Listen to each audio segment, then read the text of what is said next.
it was curiosity that bring me deep into this. If you remember when we were kids, like apa ya slogan yang selalu dibawa itu kan buanglah sampah pada tempatnya kan Kak. Padahal that's not enough gitu karena kita kan harus milah sampah gitu ya. Kita tuh benar-benar baru bakal melek emang ketika kita ngerasain dampaknya sih menurutku. Jadi ini tuh semacam bom waktu yang celakanya emang meledaknya di generasi sekarang. Aku mau balik lagi nih ke cerita Fania-nya sendiri ya. Tadi kan sempat bilang you feel like lonely gitu in this kind of field. Aku gak tahu lonely-nya apakah di tahun 2015 itu atau you still feel that way. Gimana sih reaksi orang-orang tahu kamu mungkin concern-nya sekarang termasuk agak vokal nih? I feel like, oh finally what I do is positively impacting people's lives. Ada yang rame nih kalau kamu lagi bahas isu yang lagi panas-panasnya, apalagi hubungannya sama pemerintah. Aku gak tahu itu part of the buzzer juga atau enggak, tapi Of course. oh ya. Dan orang-orang tuh malah kayak trying to undermine my credibility. Kayak kamu siapa? Emang kamu udah neliti apa? Karya kamu apa? Kalau nggak punya karya nggak usah komen. Kalau misalkan ada orang yang bikin inovasi, didukung gitu.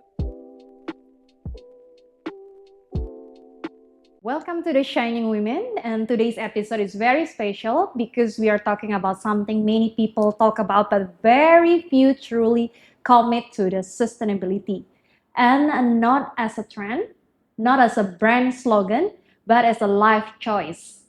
And my guest today is Fania Herlambang. Thank you so much for being here, Fania. Thank you for inviting me. Yes. It's such a nice session with you, I believe. Yeah, thank you so much. So, this is very interesting topic, I mean, and then we know each other since those pageant days, which is already show to us that you're really concerned about sustainability as your title, Putri Lingkungan, so more environmental. So maybe we start with that first, or anything you wanna share? Maybe you already concerned about that life before pageantry. Okay. So feel free to Wow. explore. Wow, pageant days. It was like 6 years ago, right? It was 2018. Oh my God, it's a long time So ago. Fania is my friends from the pageant days. Banten. Yeah, we are all represent the same Province. province. Yes, Yes. yes. So you were, I think, the youngest, yeah. Oh, As a on the winner. top 3. Yeah. You were So, how old were you? I was 21 21. years old. Oh, I was So, so young. what 21 years old girl knows about environment issue? Well, I would say that I was blessed enough to be crowned as the first runner-up, which is Putri Indonesia Lingkungan, which advocated environment for the whole year as Putri Indonesia Lingkungan. Honestly, like it was not my first time getting into sustainability field. I mean, like back when I was in uni, like I studied chemical engineering, so because we usually build like chemical factories and chemical plants, so we should be responsible for our waste, like limbah padat, cair, gas. So we learn how to manage those waste, and it's included in the sustainability area, sustainable responsibility. So actually, the first time that I encountered the term sustainability was back in 2015, and then I didn't really, I didn't know what to do with those knowledge about sustainability back then. But fast forward in 2018 when I became the Putri Indonesia Lingkungan, and then I actually go out there and see what happened. I remember the biggest issue was about the marine debris, sampah plastik yang tercemar di lautan. I remember Indonesia was the second biggest polluter after China in the world. So it was really bad. And then it was the main issue on that year. So I focused there. And one thing that makes me interested is that the fact that how my theory and knowledge back then in uni cannot be simply applied into the real world, because a lot of things that you need to consider when it comes to sustainability, you also need to think about the social impact, economical impact, and other aspects that you need to think of other than just technical. So actually, what makes me stay in the sustainability field is that my curiosity. It's more like it's not. I'm not as saint as you think. Actually, I'm not like, oh, I care so much about the environment, so I want to deep dive into this field. No, it was curiosity that bring me deep into this field because like I feel okay, so it has a lot of problem. It needs multiple solutions at the same time. Needs multiple perspectives. So I think it's a good feeling to be a part of solving the problem. It's like solving a puzzle, I would say. So yeah, that's why even after I ended my reign as Putri Indonesia Lingkungan, I'm still here talking about sustainability. Wow. So it's not only the title, yeah, but you really bring the sustainability field into another level. But back then in 2015, maybe the terms about sustainability is different from nowadays. Maybe not many people aware yet. Nah, Yeah. yeah. So what's the difference between it's already 10, 11 years ago. Yes, yes. Itu gimana kalau misalkan lihat 2015 seperti apa sih orang memandang sustainability? Beda banget. So in 2015 it was the first time kata-kata Sustainable Development Goals itu kan baru dicanangkan sama UN ya 2015 dan targetnya kan tercapai 2030. Jadi normal kalau misalkan orang masih jarang dengar kata-kata sustainable atau sustainability karena memang baru benar-benar digencarkan oleh UN itu tahun 2015 ketika mereka launch Sustainable Development Goals dan actually that's also the first time I learned about Sustainable Development Goals because simply my lecturer told us in the class about, hey, the UN now just launched a program called SDGs. Okay, so what's SDGs? Blah blah blah. Right? So I didn't really understand either back then. Aku nggak terlalu ngerti juga dulu tuh maksudnya apa. Ini dibuat masih konsep juga mungkin ya pada saat itu diperkenalkan gitu. Masih konsep dan kesannya kan kompleks ya. Yeah. Ada 17 goals. Ih, ribet banget gitu kan. Apalagi as a student couldn't care less waktu itu kan kayak ya udah pelajarin aja gitu. Cuman moving forward gitu ya, I think the turning point was COVID. So I think COVID was kind of a blessing in disguise because it's very unfortunate that we lost a lot of people because of that. But also at the same time, we need to realize that COVID has awakened people's awareness about environment and sustainability because it's the first time in their life maybe that they experience a clean air, right? Because the mobility and industrial activities, they lower those activities, right? So obviously we have fresher air, so we don't have a lot of traffic congestion. So pertama kalinya orang rasain, oh enak juga ya kalau misalkan kita hidup sehat. Yes. And people also got more concerned about health, right? Like they would do like jamu, mereka bakal minum jamu lebih banyak, terus mereka bakal practice clothing. Remember, it was the trend about clothing, exercise at home. So people are really into wellness, yes, I guess. I can say, yeah. And it's also somewhat contribute to people's awareness on sustainability because if we talk about wellness, we also need to talk about sustainability because we cannot get a fresh, clean, and healthy air without dealing with this pollution in the first place. So itu menurut aku titik balik banget sih COVID. Jadi blessing in disguise. And then if you realize there's a lot of content creators talking about sustainability, environmental issues, more and more people talk about it. Because back then in 2018, pertama kali aku sebagai Putri Indonesia Lingkungan, aku post tentang isu lingkungan di sosial media. Responnya gimana tuh that time? I mean, like, yeah, people appreciate that, but they didn't engage as much. Jadi mereka nggak kayak ngomen atau ngobrol di kolom komentar, nggak terlalu. Mereka cuman kayak, okay, like. Jadi masih apa ya? pada saat itu masih pasif karena mereka belum teredukasi dengan baik gitu ya. Betul, belum aware, belum ngeh, Hmm. belum kerasa gitu ya. Kita tuh benar-benar baru bakal melek emang ketika kita ngerasain dampaknya sih menurutku. Tapi title Putri Indonesia Lingkungan tuh udah lama ya, dari Yes. sebelum ini populer mengenai isu-isu lingkungan gitu.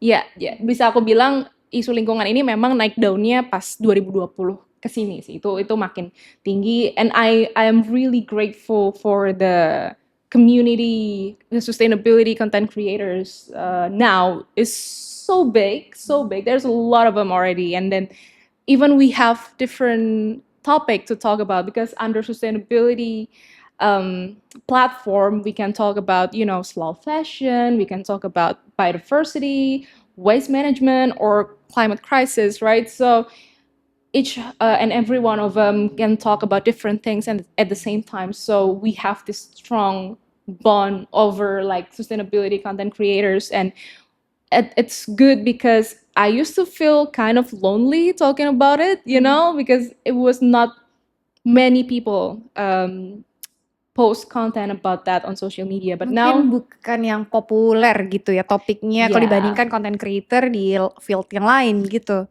betul. Mungkin ini juga ya, apa namanya, salah satu topik yang naik daun ketika COVID adalah financial kan. Sama juga, mungkin dulu orang ngomongin finance nggak terlalu, ya udah emang kenapa gitu. Cuman ketika COVID orang-orang kelabakan kan Benar, ngatur nggak finansial ada mereka. mungkin emergency money gitu ya. Apalagi yang True. related to health, managementnya juga gimana soal money. Betul. Jadi itu lebih melek ya di saat akhirnya lebih melek karena ya itu tadi perlu ada satu kejadian besar yang disruptive dan bikin orang melek, dan and finally we get to act on it and we got to do something about it. But unfortunately, Kadita, I would say that we are kind of late actually. oh ya, how late we are right now.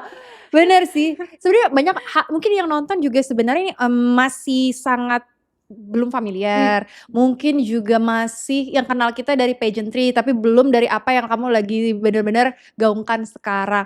Mungkin we just start with the sustainability itself. Kalau kamu sebagai orang awam nih, bagaimana cara kamu mengartikan sustainability dulu? Mungkin biar lebih banyak awareness-nya buat yang nonton gitu. Oke. As simple as that dulu deh. Oke, sustainability in general sebenarnya kan kalau diartikan itu keberlanjutan ya. Sebenarnya keberlanjutan dalam hal apa sih? Kalau kita ngomong keberlanjutan, kita kan nggak ngomongin timeline yang pendek ya. Kita nggak ngomongin 1, 2, 5 tahun, tapi kita ngomonginnya 10, 20, sampai 30 tahun. Artinya, we need to act as if, you know, kayak kita responsible for whatever happens generations after gitu kan. Kita juga harus mikir apa yang kita lakukan sekarang itu tidak berdampak buruk buat generasi-generasi 10 tahun, 30 tahun, 50 tahun setelah kita gitu. Jadi dan itu nggak hanya meliputi aspek lingkungan aja, but sustainability also talks about economy,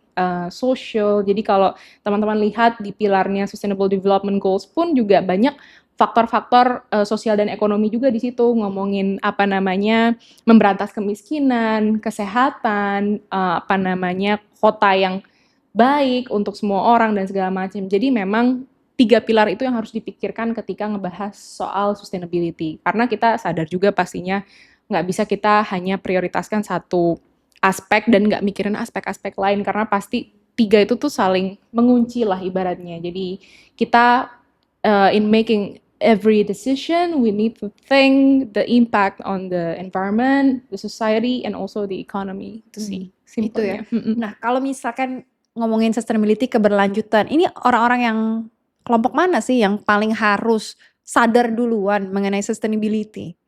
Dan apa mungkin indikatornya gitu loh untuk orang menjadi lebih aware sama sustainability in the first place pertama kali gitu? Oke.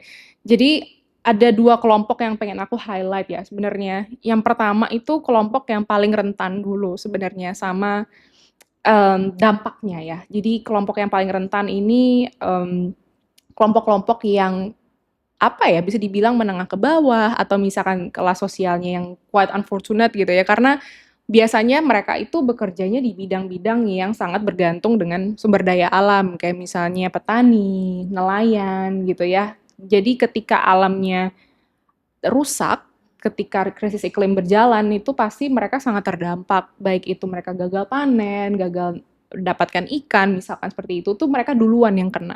Apalagi ketika mereka tidak punya tempat yang layak atau akses ke nutrisi yang baik gitu ya. Pasti kalau misalkan banjir, hujan, pasti mereka duluan yang kena dampaknya kan. Susah Sedangkan dapat akses makanan juga ya. betul, sedangkan pasti ketika itu terjadi mereka kan juga ngalamin loss juga, they experience loss, pasti mereka juga mau bangkit, bounce back lagi tuh sulit pastinya kan secara ekonomi gitu. Dan itu kelompok yang pertama. Jadi mereka adalah kelompok-kelompok yang rentan. Rentan. Terus Oke. yang kelompok kedua adalah yang harus nyadar nih. Ini kelompok ini nih justru yang paling untouchable sebenarnya terhadap krisis iklim gitu Yang ya. mana Mereka yang bikin kebijakan harusnya? belum ke situ. Belum sampai situ ya.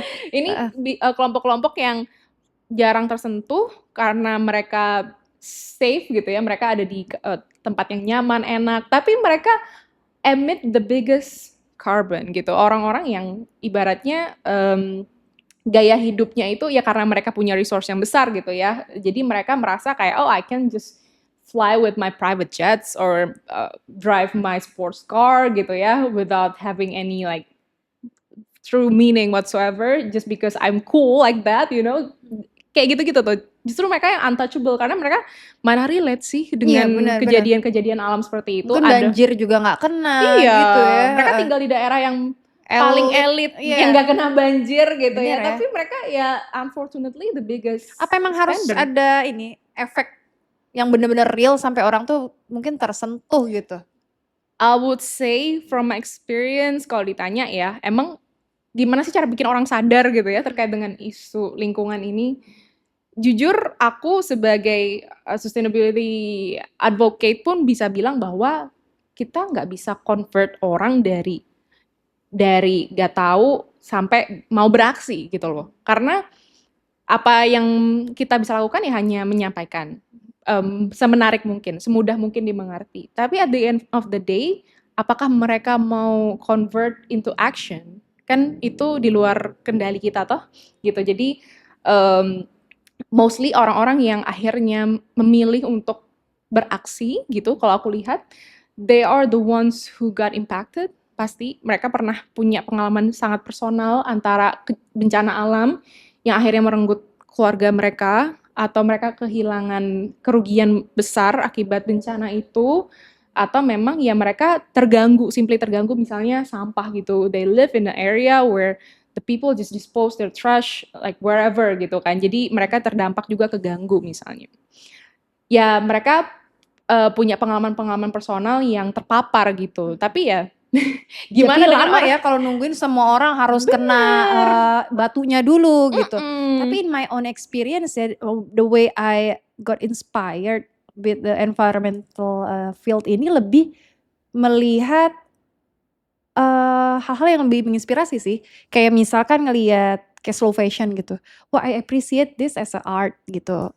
Aku jadi ngerasa kayak, oh dia bener-bener kayak source-nya dari barang-barang yang mungkin bisa didaur ulang, gimana dia care banget. Kalau aku sih lebih ngelihatnya dari hal-hal ya. iya, hal-hal positif yang dilakukan orang untuk menjaga lingkungan. Itu jadi aku mikir, wah bagus ya gitu. Akhirnya muncul lagi kesadaran ngeliat, ya ampun sampah rumah tangga aja udah sebanyak ini. Kalau nggak diolah itu kebayang nggak sih yang rumahnya anaknya ada 5, ada 6, atau the big family or korporasi segala macam.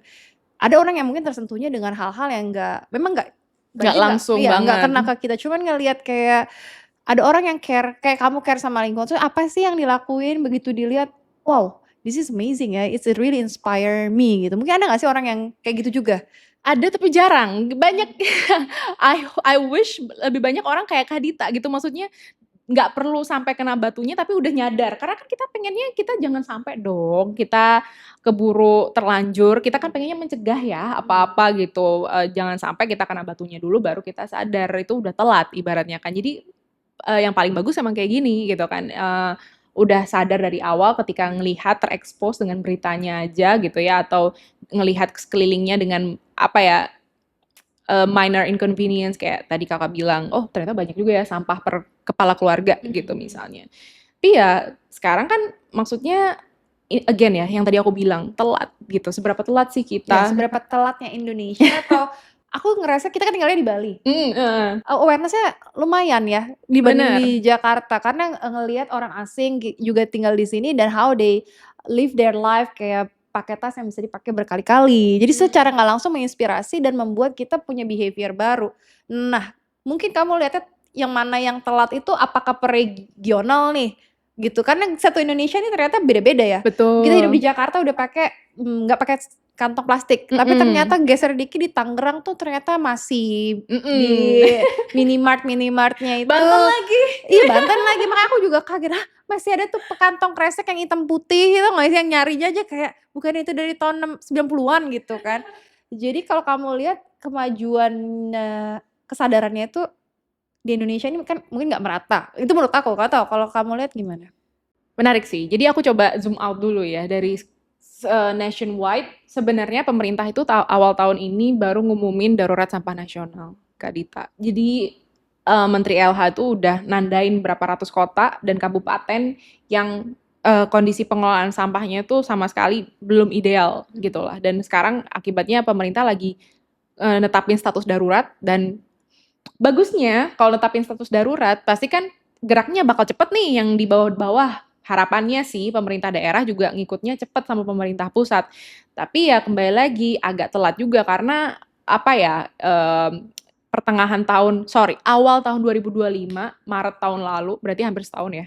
Itu tuh TPA itu ada sekitar 340-an yang ditutup sama Menteri LH. Jadi karena udah overload, kondisinya udah sangat buruk, nggak ideal, over capacity dan segala macemnya, dan banyak kejadian kayak misalnya kebakaran TPA kayak gitu kan itu udah banyak juga yang kejadian gitu karena memang udah nggak keruan lah gitu. Jadi ini tuh semacam bom waktu yang celakanya emang meledaknya di generasi sekarang gitu. Padahal ya kalau dari dulu-dulu pemerintah yang dulu-dulu udah mau bangun infrastrukturnya dengan benar, harusnya ini nggak kejadian. Tapi kan ya mungkin ya karena cycle pemerintahan kan 5 tahun sekali. Jadi kayak ya udah kalau misalkan masalahnya bukan di periode ini ya nanti aja nggak usah dipikirin. Unfortunately mungkin mikirnya kayak gitu ya. Makanya sekarang yang kelimpahan juga pemerintah yang sekarang gitu. Sebenarnya juga apa ya, kan banyak orang yang ya ngerti lah ngekritisi regulasi pemerintah. Sama aku juga ngekritisi gitu kan. Cuman memang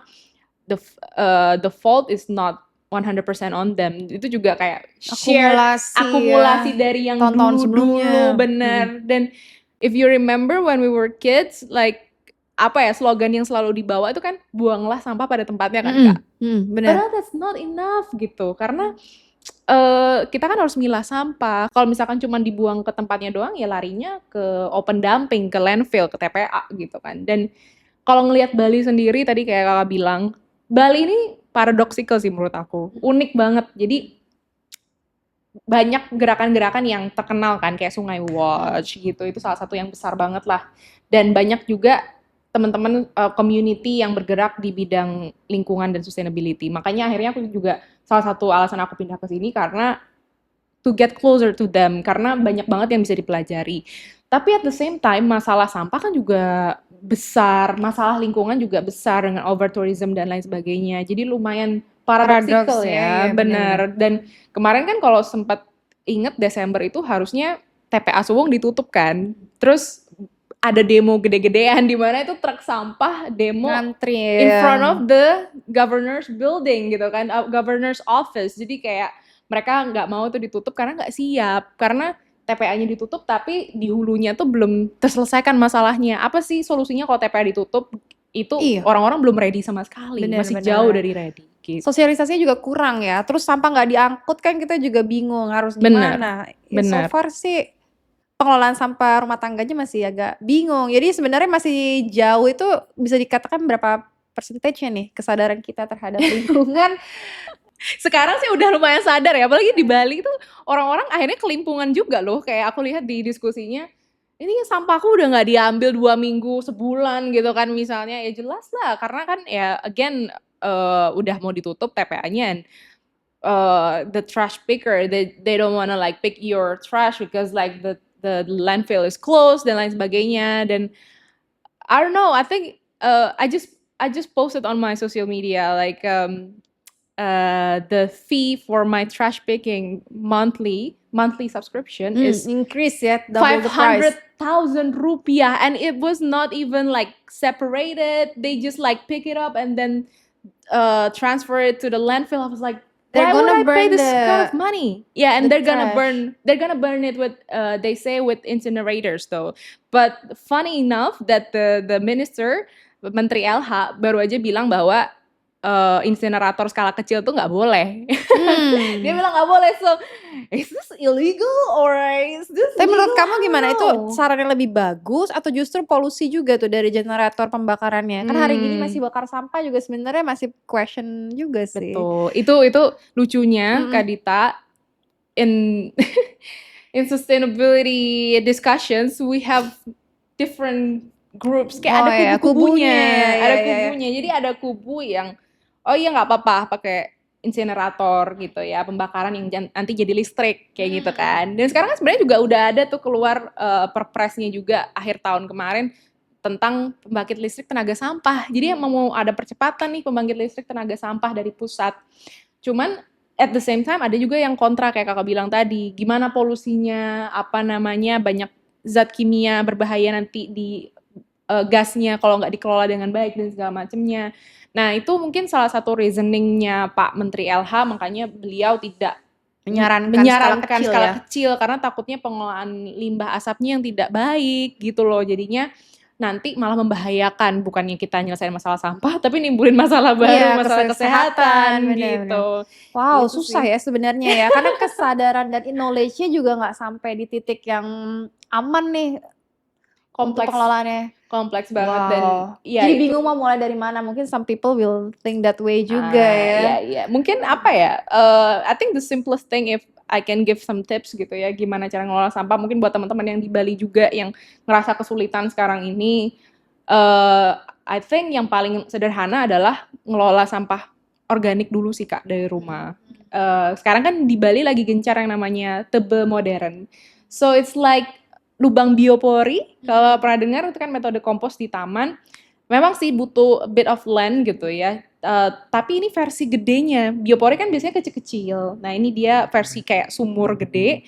Salah satu founder itu orang Bali, Pak Wayan Bale.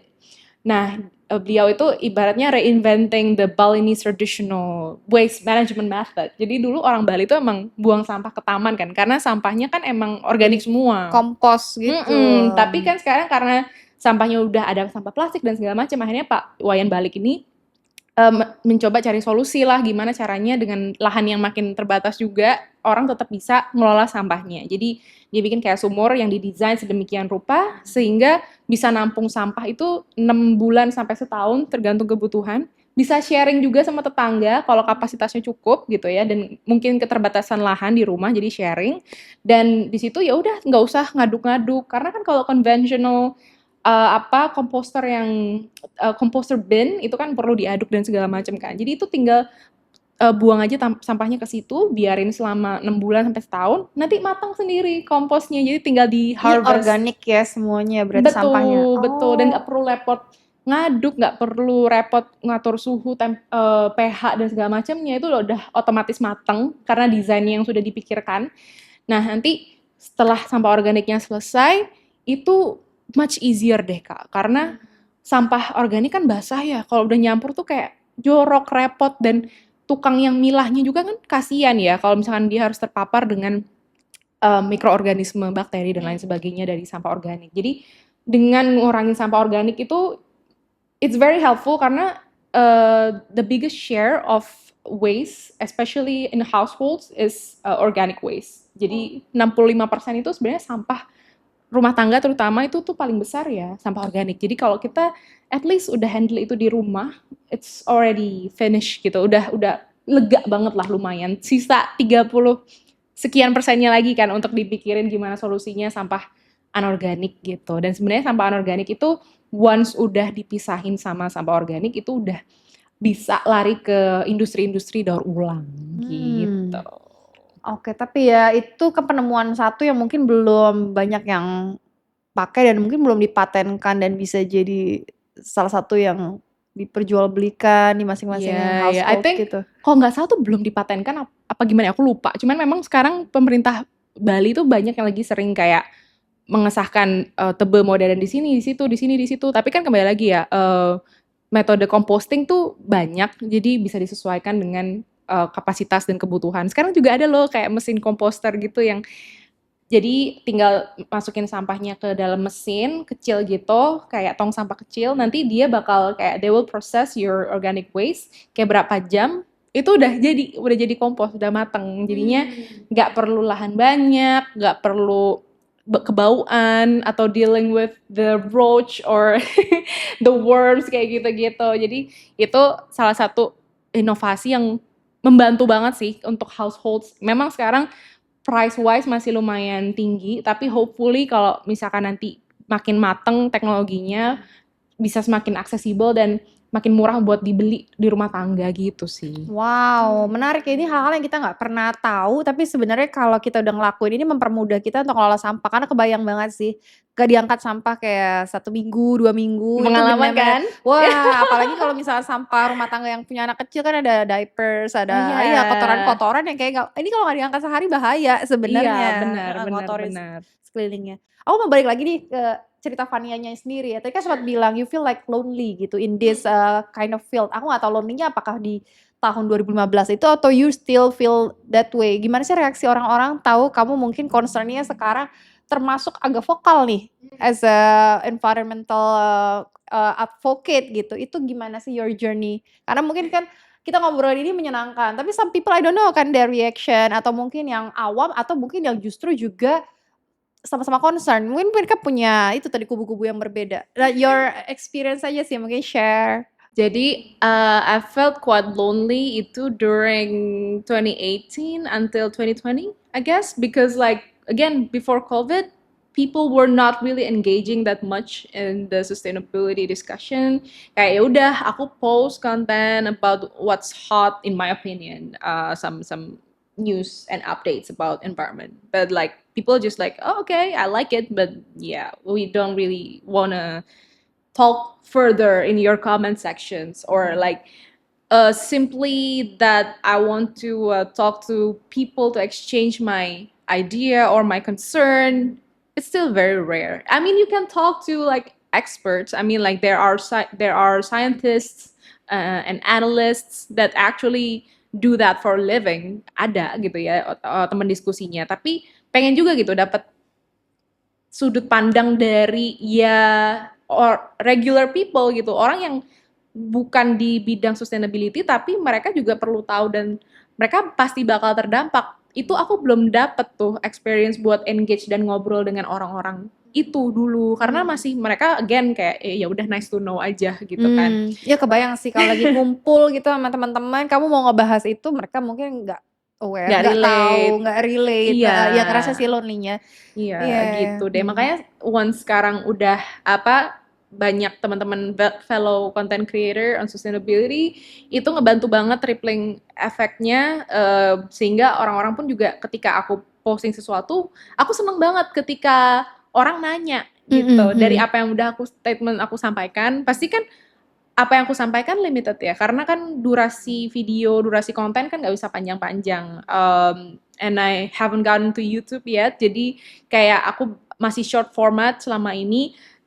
Aku seneng banget ketika orang nanya lebih dalam tentang apa yang aku sampaikan. Berarti kan mereka pengen tahu, mereka pengen engage, they wanna do something about it. Jadi dan kadang-kadang malah mereka nyampein perspektif yang berbeda dan aku senang juga ketika aku bilang yaudah aku my standpoint is A. Terus mereka bilang my standpoint is B. Kayak misalkan tadi ya soal insinerator gitu kan ada yang kubu A, kubu B gitu kan. Oh, aku kubu A. Terus kalau misalkan ada yang kubu B, let me know dong kenapa alasannya. And I think everyone's perspective is valid. Kayak semua pendapat orang tuh penting, tinggal disesuaikan aja sebetulnya kebutuhan Indonesia yang paling bagus tuh yang mana gitu. Bisa nggak dicari jalan tengahnya. Sebenarnya itu sih karena balik lagi solusi untuk sustainability issues kan nggak cuma satu untuk semua, tapi benar-benar tailored juga dan apalagi Indonesia dengan kompleksitasnya, kondisi geografis kita, apa namanya, perbedaan, suku sehingga kita harus adjust juga dengan, local wisdom-nya orang-orang gitu kan. Jadi it's really nice to finally get to engage with those people who are not expert but we need their opinion karena kita butuh mereka juga di lapangan untuk execute the plan kan gitu. Oke, dari 2018 sampai sekarang kan udah 6 6 tahun 6 ya. tahun nih di lingkupan ini. Terus ada nggak yang kamu punya experience yang benar-benar what you said, what you give on social media itu yang benar-benar kayak touching or changing their life gitu in environment issues gitu. Ada nggak?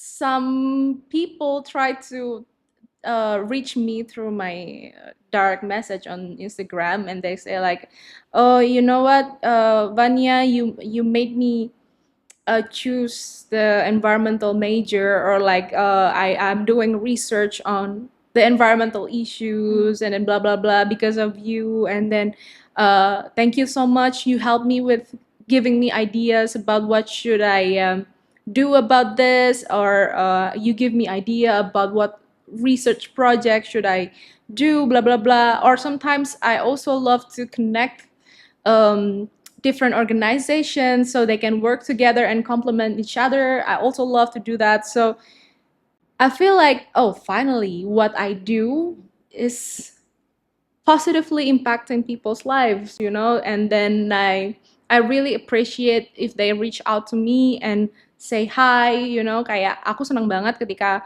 orang-orang tuh nge-DM gitu kan. Aku selalu bilang, my social media page is your safe space untuk menyampaikan concernmu tentang lingkungan gitu. Karena yaitu kan kadang-kadang tuh people can get really judgmental about our approach kan. Kadang-kadang kan gini ya, kayak misalnya aku aja masih suka hilaf gitu Kak. Kayak sometimes I forgot to bring my own tumbler or I forgot to bring my own tote bag, right? And we cannot be perfect all the time gitu. Even as an advocate, aku masih ada salah and I also keep learning gitu. Dan kan sehingga orang-orang tuh kadang-kadang discourage untuk mulai sesimpel karena enggak, ntar nanti kalau misalkan ada salah dikit pasti ntar dijudge sama orang gitu kan. Kalau ada prinsip yang berbeda atau approach yang berbeda nanti dijudge gitu kan.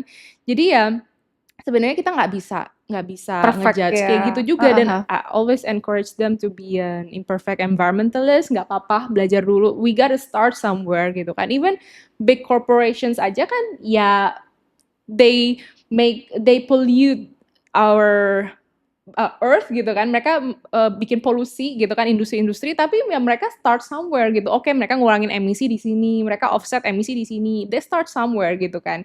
Apalagi kita as individual gitu dengan resource yang pastinya nggak sebesar korporasi kan, pasti kita juga banyak belajar. Dan sekarang ini memang enaknya udah banyak ya kayak platform-platform e-commerce yang jual produk khusus yang lebih ramah lingkungan. Kalau dulu tuh susah banget buat akses ke produk-produk yang kayak gitu, dan sekarang kan udah banyak ya brand slow fashion di Indonesia memperkenalkan batik-batik kita, gak kayak dulu gitu. Kayak sekarang juga lebih affordable juga, jadinya orang lebih mau adopt that kind of lifestyle kayak gitu-gitu. Jadi itu aku seneng bahwa orang-orang itu akhirnya bisa reach out to me dan merasa aman ketika mereka punya concern atau punya pertanyaan yang mau disampaikan ke aku gitu sih.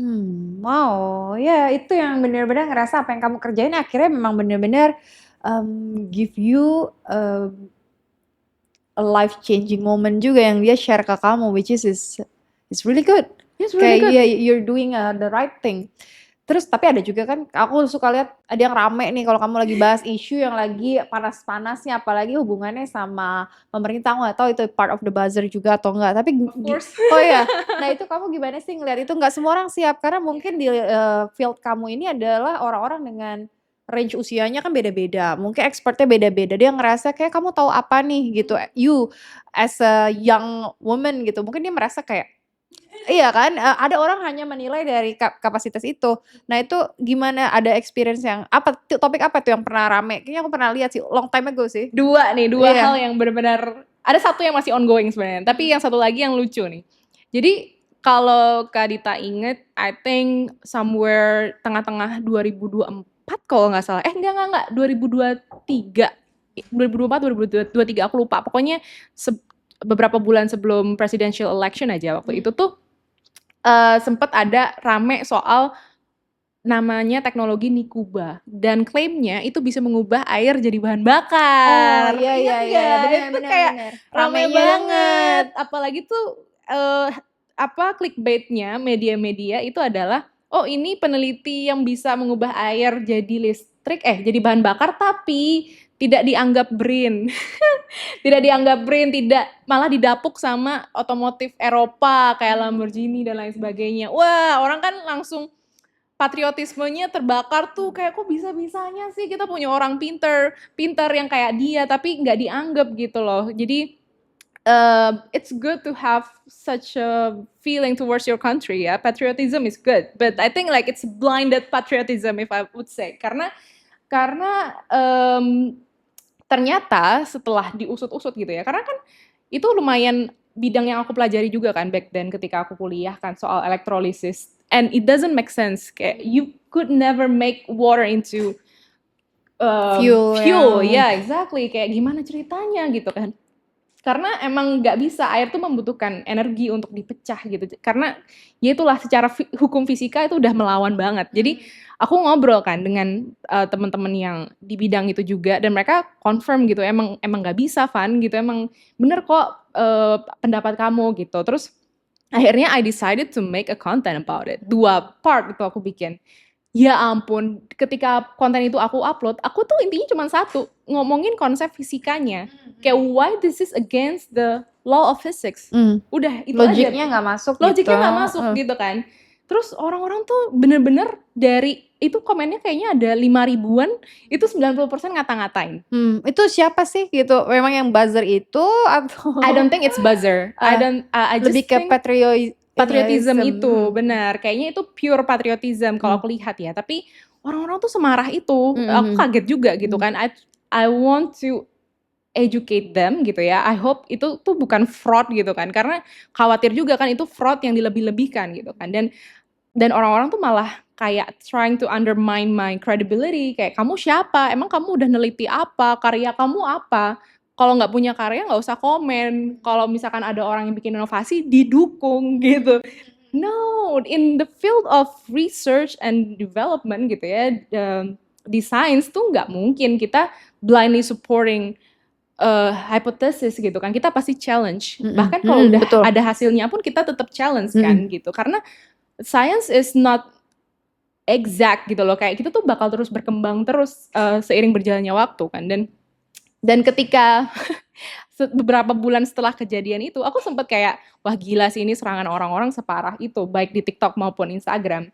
But long story short, nggak lama setelah konten itu naik gitu ya, ada postingan dari Narasi TV apa kalau nggak salah. Intinya debunking ternyata si penemu ini, orang ini yang menemukan Nikuba itu tuh overclaim actually.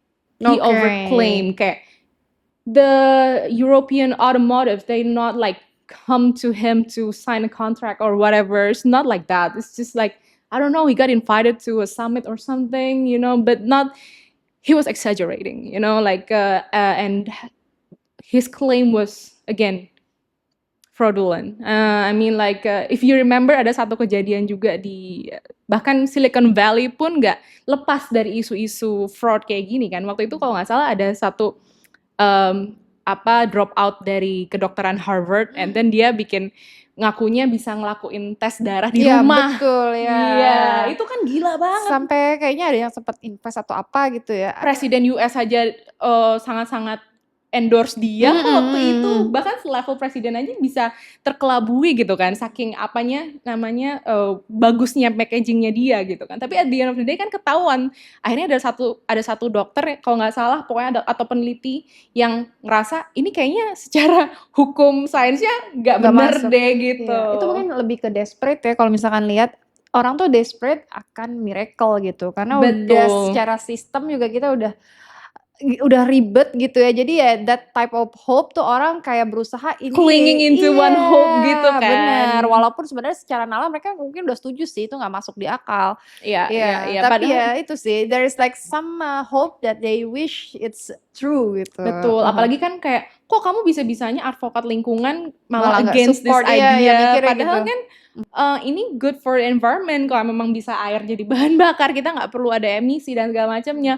I wish that were true gitu loh. Tapi ya in fact nggak kayak gitu kan. Menarik, itu satunya lagi Oh apa? ya, satunya lagi itu is about giant sea wall. Jadi proyek strategis nasional kan. Jadi waktu itu inget pilkada Jakarta kalau nggak salah, I remember all the candidates were supporting the project for the giant sea wall, and itu pro dan kontra banget sih memang. Aku ngerti kenapa orang merasa butuh adanya giant sea wall ya, karena kan di Jakarta banjir rob dan lain sebagainya gitu. Tapi at the same time, environmentalists, we see that it's not the absolute answer. Kayak itu memang jangka pendek, tapi jangka panjangnya bisa jadi lebih destruktif khawatirnya gitu. Dan it costs a lot of money, right? Kayak ya I don't know lah gimana the Dutch people do it with the dam ya. Kayak gimana mereka bikin dam kita nggak tahu. Cuman kayak again setelah aku baca-baca dan aku pelajari, aku punya standpoint bahwa aku nggak srek. Aku benar-benar bilang aku nggak srek. Aku bukan bilang kayak aku anti atau segala macam. Terus aku komentar lah kenapa aku nggak sereknya AIU. Ya udahlah ya, people just giving their opinion. Terus aku dihajar banget sama netizen di TikTok sih terutama. Sampai sekarang tuh itu postingan aku bikin, I think udah lebih dari setahun yang lalu, tapi komennya itu masih kebawa sampai sekarang. Masih ada komen yang aktif di kolom komentar postingan itu, dan di postinganku yang baru itu juga masih ada orang ngebahas kayak, Kak, gimana lanjutan tanggapannya tentang giant sea wall? Itu gimana? Jakarta sekarang udah banjirnya makin parah, bukannya? Iya, apalagi karena kan sekarang yang musim hujan, jadi mungkin Betul. keangkat terus. Itu kayak, oh my god, I'm so tired. You know, at this point, actually, I'm kind of like taking a hiatus from TikTok because like I just need to like release the pressure from this kind of hate speech. I feel like, you know, as Indonesian, you said you are a democratic country, but you don't allow people to say their opinion. It's kind of, you know, hypocritical, you know, like gimana caranya kita bisa jadi negara demokrasi tapi lo ada perbedaan pendapat aja nggak suka gitu loh, santai aja. Tapi at some point aku ngerasa that's buzzer iya. doing. Nggak mungkin enggak, karena itu postingannya Persisten udah lama banget iya. dan template-nya sama gitu. So I don't know man, like Ada yang terganggu berarti ya sekarang dengan statement-statement yang kamu kasih, dan mungkin Ya, itu artinya memang udah benar gitu apa yang kamu omongin gitu ya. I think ya. Wow, oke, menarik banget ya. Tapi apa yang bikin kamu tetap ini sih stick on this field? Kalau misalkan dibilang kan karir kamu macam-macam, you can have more even your potential, you can do many things gitu at the same time. Tapi kamu sekarang concern banget as a environmental content creator yang menurut aku nggak banyak orang yang mau pilih itu. Itu kan sangat bisa dibilang segmented banget gitu kan. You've been an engineer, bisa kerja di kantoran, terus bisa as a public figure, mungkin as a celebrity karena backgroundnya juga pageantry. Nah itu apa yang bikin kamu sampai hari ini tuh oke, gue bakal stick di sini gitu. I don't know juga about your future, maunya seperti apa gitu. Mungkin share sedikit ya. Awalnya kan itu tadi ya, curiosity. Like aku penasaran banget sebenarnya ini masalahnya apa gitu. Karena seru, kayak solving puzzle tuh gives me dopamine. Kayak oh ini satu puzzle terselesaikan, and then the next puzzle tuh kayak seru gitu. Kayak one quest to another. Tapi lama kelamaan kok kayak ini kok lanjut terus ya, udah bertahun-tahun ternyata gitu, dan udah terlanjur terintegrate sama orang-orangnya, ekosistemnya, udah tahu apa namanya angle-nya, dan I would say I have a quite comprehensive understanding about what's happening right now. So kayaknya kenapa mesti pindah jalur lagi ya kalau aku udah nyaman quite have a grip gitu loh di sini. Passionate-nya juga di situ ya. Iya, dan akhirnya jadi it grows on me gitu loh. Passionnya bukan dari awal, tapi lebih kayak it grows on me aja, dan it's just good like the consistency feels like rewarding to me. Itu nggak kayak jadi pressure yang gimana-gimana, tapi malah rewarding banget sehingga I keep going tanpa sadar udah sejauh ini gitu. Yeah, kayaknya everything that you do with your heart gitu ya, it's gonna get you somewhere kayak gitu. Oke, mungkin kita ngomong lama juga nggak sadar ya. Mungkin ini ya, what's next sih for Fania Herlambang? And then how do you wanna call yourself in the future with all the field that you already invest a lot nih so far? Okay, so what's next? I want to keep educating people about the sustainability area that kadang-kadang kan kita oversimplify ya Kak, kayak balik lagi ketika oversimplification terjadi nanti malah jadinya kayak kasus Nikuba yang kemarin. Orang kayak oh ada energi bersih didukung dong. Not that simple. Kayak aku mau kasih nuance yang ada. Kayak misalnya apa yang terjadi sekarang ini, Taman Nasional Tesonilo. Sekarang kan Taman Nasional Tesonilo kan jadi di-highlight banget ya karena kecipratan exposure dari ini juga ya, dari banjir Sumatera ibaratnya. Jadi oh ternyata orang sadar Taman Nasional ini tuh sisa 15% loh kawasan hutannya. Gila, itu deforestasinya gila-gilaan. And it's a home for gajah Sumatera dan lain sebagainya. Dan sekarang pemerintah ini lagi melakukan relokasi untuk warga-warga yang keburu tinggal di sana. Dan ternyata banyak penolakan karena dari segi sosial dan ekonomi orang ketakutan kehilangan rumah, mata pencarian, kehidupannya. So I would say kayak ya orang-orang itu nggak salah juga gitu. Mereka udah tinggal di situ jauh sebelum Tesonilo dijadikan taman nasional gitu. Dan aku pengen ngasih tahu ke orang-orang bahwa ngelihat isu sustainability nggak bisa hitam dan putih, tapi harus melihat aspek-aspek yang lain sehingga transisinya pun menjadi lebih adil gitu. Kita nggak bisa tiba-tiba besok tutup semua PLTU dan ganti ke renewable kayak PLTS. Kita nggak bisa. It's gonna cost a lot of money and a lot of social pressure, itu pasti banget. Dan kita juga bakal terdampak. Jadi I really understand the cost of transition. We could do it. Dan harus bertahap dan harus melihatnya dari berbagai perspektif. Okay, thank you so much, Fania, for your starting session in this podcast. It's really nice to know her that she really grows into someone that really passionate about the field that not many people chose. So it's really good if like this type of podcast can reach out more people around there about environmental field, about sustainability. We are gonna do small things but more massive ya. Yes, consistent. Consistent, so that's the word. Jadi nggak bisa nunggu you make something research or etc. Yang penting just start with yourself, with your awareness, karena it's gonna help the world more ya. And keep being curious. Okay, iya, the curiosity itu bakal help us a lot to be a better world. Thank you so much, Fania. Thank you. Yeah, let's see what we are gonna do next, yeah, for this type of subject. Sure. More collaboration. Looking forward. Yeah, let's do more. Okay, thank you so much. Thank you. Bye-bye. Bye.